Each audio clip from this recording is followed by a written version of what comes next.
Hi, and welcome to the What's Your Story podcast. I'm Missy Day, and with me today are my partners, Michelle Housebeck and Jason Gardner. And our special guest is Aleah Johnson, coming to you live from Tennessee, my personal favorite state. So, Michelle, go ahead and tell them about yourself. Hi, I am Michelle Housebeck, and like Missy said, I'm a partner in crime of StoryFest and What's Your Story.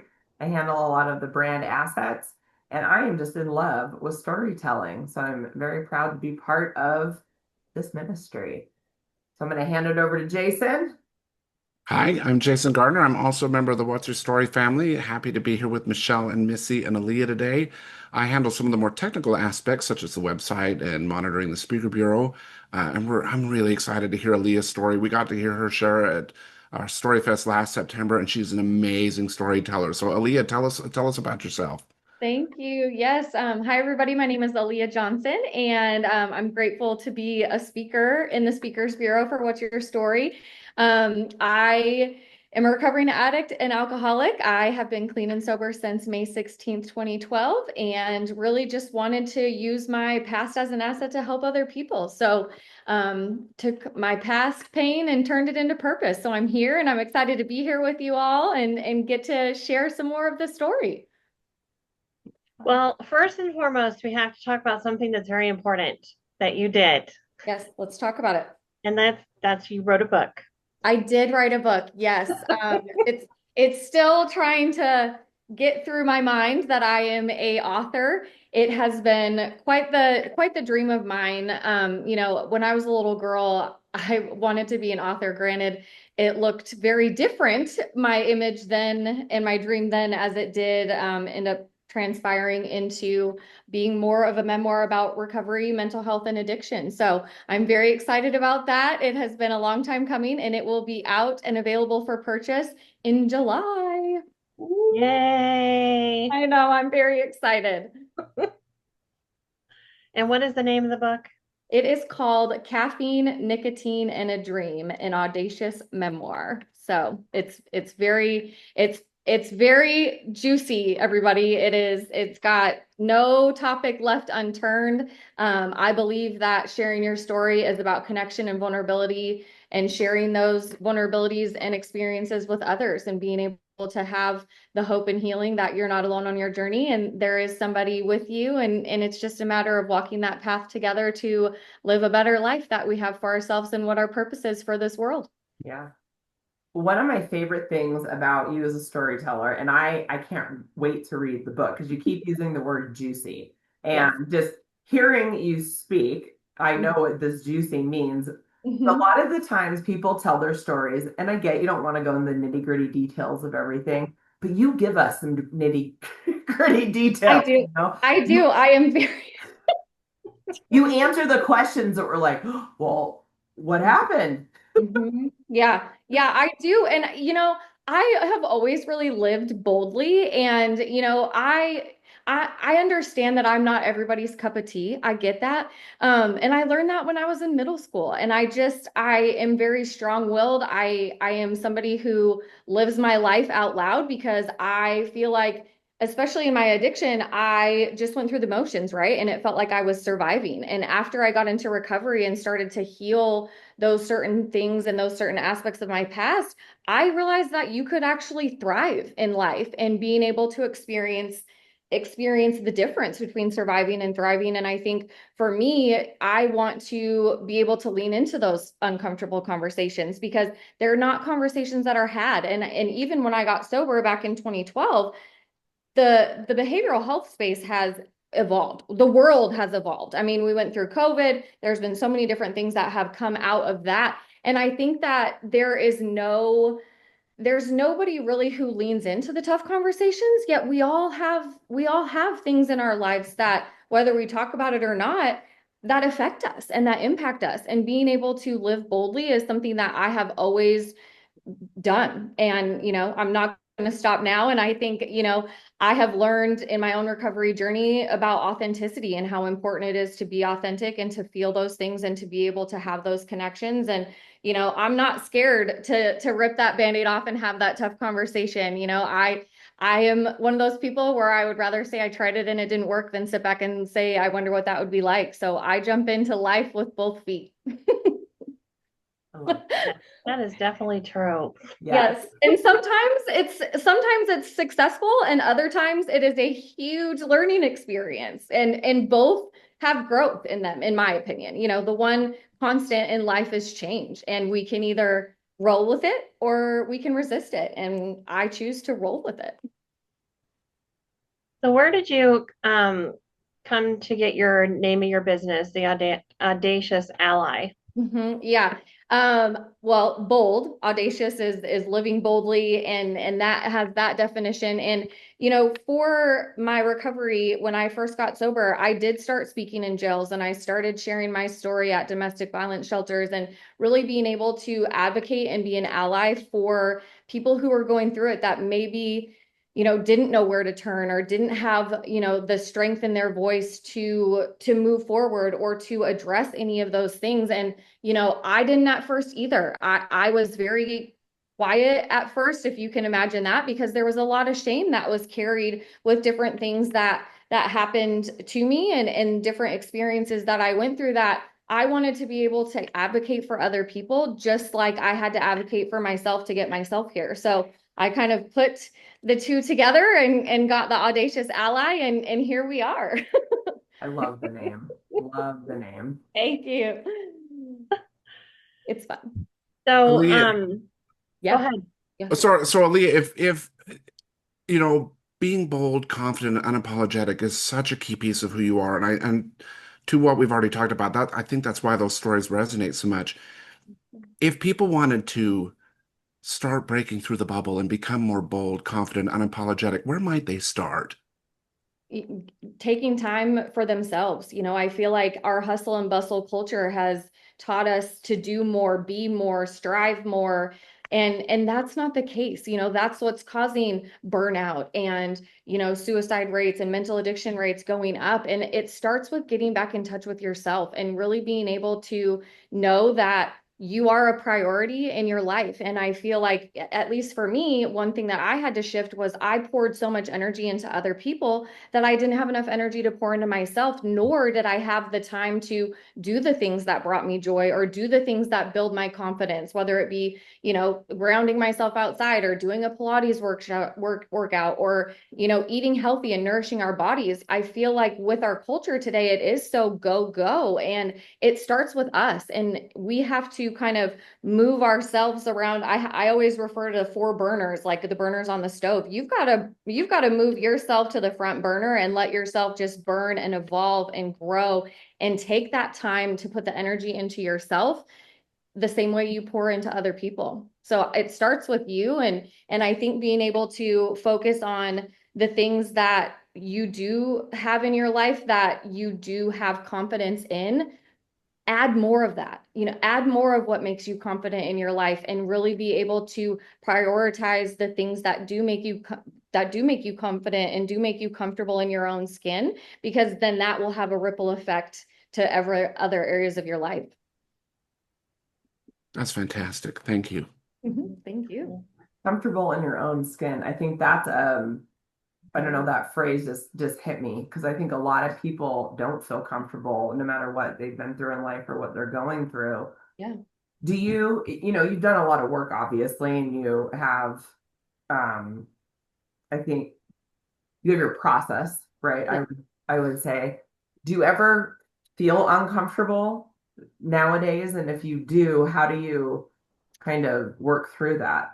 Yeah, there is a couple aspects of my life that I do get uncomfortable in, and that has to do with just letting me know that I still have healing work to do, right? I have different things that happen in my life, and I have a tendency to not receive, like with this book, let's use this book as a prime example. I submitted it to some different panels, and I've gotten some editorial reviews back, and they're amazing, and they are, the people that have read it thus far, it hit them in the heart, and it impacted them. And I had editors call me and just share how relatable it was. and how they think it can be a really great thing. And while I know that it's a great thing, I struggle with receiving the good and just kind of taking the pause to have that come into my heart and my soul and be able to feel that and to receive that. Because in my life, I was used to, when you're used to disappointment, that disappointment is kind of what you start to expect, unfortunately. And when things go well, I have really, in this last couple of years, even with writing this book, had to practice that pause and be able to receive the goodness and to receive the fact that I'm enough and I deserve good in my life. And I have to ground myself in those moments to be able to acknowledge it first, and then be able to accept and receive it. So that's one aspect of my life that I do get uncomfortable in, and I'm learning, I'm learning and I'm growing just like everybody else is. And I think that will be a really beautiful thing. It's just going to take me a minute to start to receive it a little bit more, and having happiness and all of that sort of stuff too, that comes along with living boldly and putting myself even more out there. It's just receiving that love back that I so freely give to other people. So lately, I know that you've been trying new things, and it seems like you are always trying new things and never want to be stagnant, right? So share with us some of the new things you've been doing. Yeah, so I launched my business at the beginning of this year. So I've been doing some more navigation and public speaking. Obviously, with my book coming out, that has been really great. I've started to get really creative with my blog posts too, which is something that I didn't think I would do. So that kind of is my brand wise, but personally, I went last year and end of last year, beginning of this year, got my hunting and fishing license for the state of Tennessee. So now I can go hunting and fishing, and I actually killed my first turkey during turkey season this year. I harvested my first turkey and have been fishing. And so it's fun. Life is about learning, and I think life is about living. And when I first got sober, I made a bucket list of things that I wanted to do, and even things that I did that I was too drunk to remember. I've put some of those back on there, and just really am kind of, I know they say a bucket list is for people who are dying. Why can't we have a bucket list for the living and seize what this world has to offer us if we just grab it? So I am a huge advocate for trying new things, even if it's kind of silly sometimes. But I love it. I love it. I love trying new things. What's one new thing on the list that you haven't done yet that you're looking forward to trying? That I haven't done yet? Cooking and baking. Those are two things that I never really have gotten into.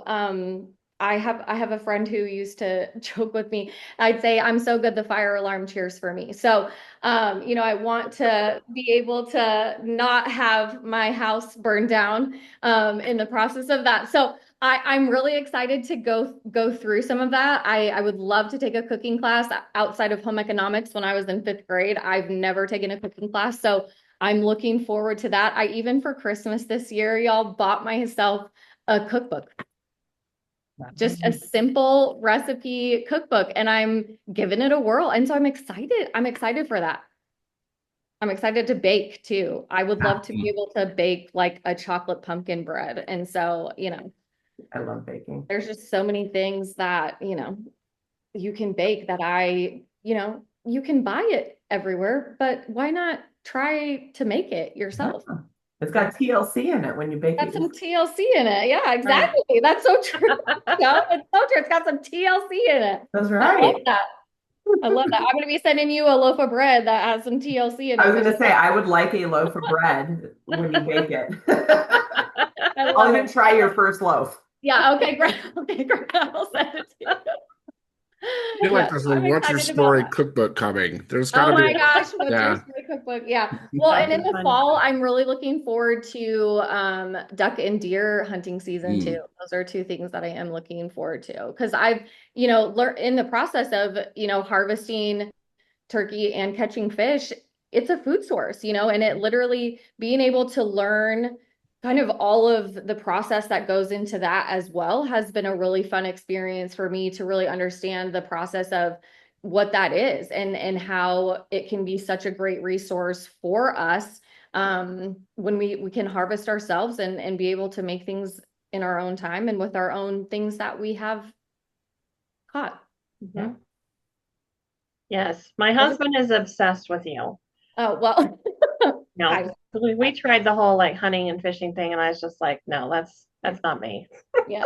It's my first year and I am excited about it and I am enjoying it and I'm enjoying, I've always been really big into nature and hiking and camping and kayaking and I wakeboard and I water ski and hunting is just a different element of nature. And so it's been really nice to just go out in the mornings at 4 o'clock and sit there and watch the sunrise and hear the sounds of nature and see the deer and see the turkeys. It's brought a whole new level of appreciation for nature. I will say that. Well, if the end of days come and we can't buy food, I'm heading to Tennessee. Right. Mm. Yes. Yes. Mm. And I have 4 bedrooms in my house. So come on out. There's plenty of room. So what's your favorite thing? So you've been in Tennessee how long now? I've been in Tennessee 4 years now. So what's your favorite thing about living in Tennessee? Um, it's hard to pick one, Missy. Um, just I would say just the vibe and the culture, the history, the music. I love a good country concert. I love a good music venue. So I would say music and just the people. The Southern hospitality is unmatched and it's gorgeous. It's gorgeous here. I love being back in a place where I have 4 seasons. Can't So I didn't wait. just pick one, I just gave you 7. It's hard to pick just one. It really is hard to pick just one. I would agree. It's an all-encompassing state. I So can't wait. Jason and Michelle, have you been to Tennessee? No, this would be my first trip. Huh? Yeah, I've been to I've Missouri. been, I don't remember the town. It was a very small town that my girlfriend lived in my early 20s. I did fly into Nashville. Uh-huh. I don't remember the name of the town, but I don't think I really got to experience Yeah. Tennessee. Well, Jason and Michelle, when you guys come out next year for StoryFest, come a couple days early and we'll go do some exciting, fun, touristy. Deal. Yeah. Deal. Hmm? Mm-hmm. It'll be great. I'll It take would you around to all my favorite spots. I love being a tourist in my own city. That's fun. Yeah, it's a great city to do the touristy things in and different than here. I don't, our friends come into town. It's like, have a good time on the Mhm. strip. Yeah. Right. Not going to the Leave the door unlocked. Right. Yeah. Right.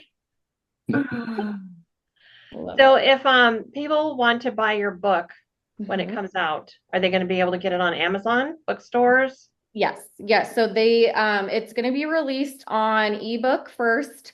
And that will be available like within the next couple of weeks after I get that final approval to them.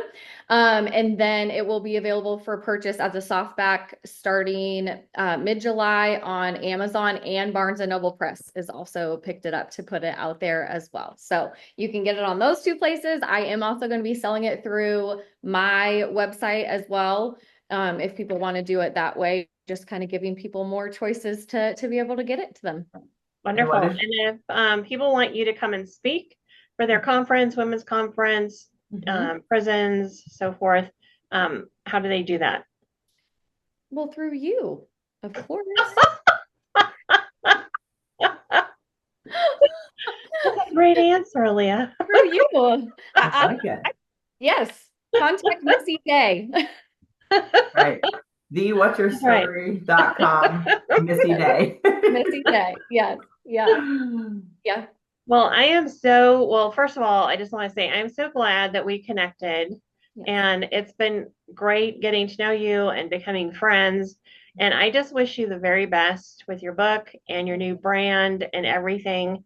And thank you for joining us today on our podcast. Thank you guys. I'm so excited. I just so enjoy working with you guys. And it's just been such a great couple years having you guys be in my life and in my corner for support. So I just really appreciate you guys as well. Yes, it was so good to see you, Aleah, and I cannot Great to wait see you. for the book to come out. Yes, I'll let you all know. All right. Thank you, Thank, everybody, for joining us today. We'll see you next time. thank Bye. you.